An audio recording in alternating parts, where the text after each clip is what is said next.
Emmerich Sarazan at Siemens Advanta and talk to them about AI and business transformation. A lot of people see digital transformation as the technology, but that transformation is as much the technology as it is people transformation.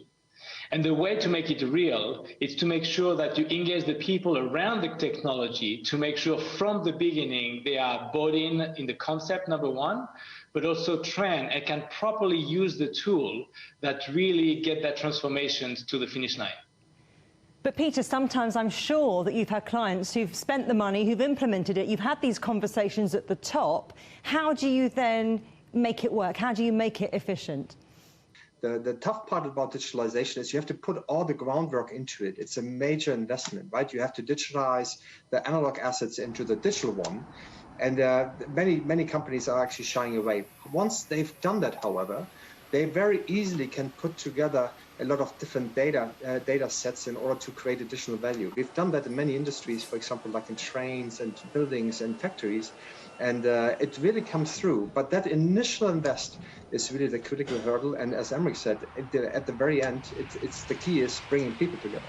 But Emmerich, you've had some clients, haven't you, where they've spent the money, they've got the tech in place, but then they couldn't get their people to use it.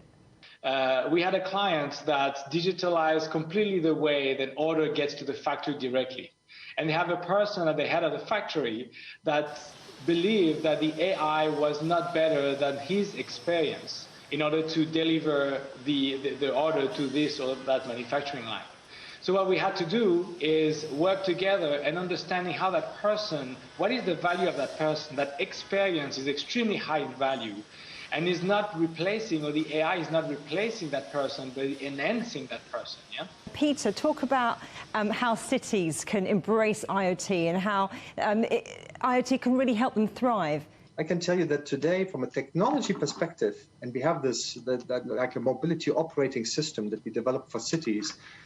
The hard part is to combine all the different stakeholders and to bring them together. A mayor usually can set that impetus and start an initiative, but at the very end, all the stakeholders need to start to collaborate, start that data, and then optimize. And that turns out is not so much of a technology problem. It's really a problem of people working together. Let's talk about sustainability as a driver of innovation. Can IoT make the world a better place? Absolutely, yes. And it can do it actually, interestingly, directly. So for example, you can have optimized energy consumption. In a building, you can decide when and how to turn the heater, when you can optimize the use of the building. It can also be in a very indirect way. And for example, I'm driving an electric car, yeah?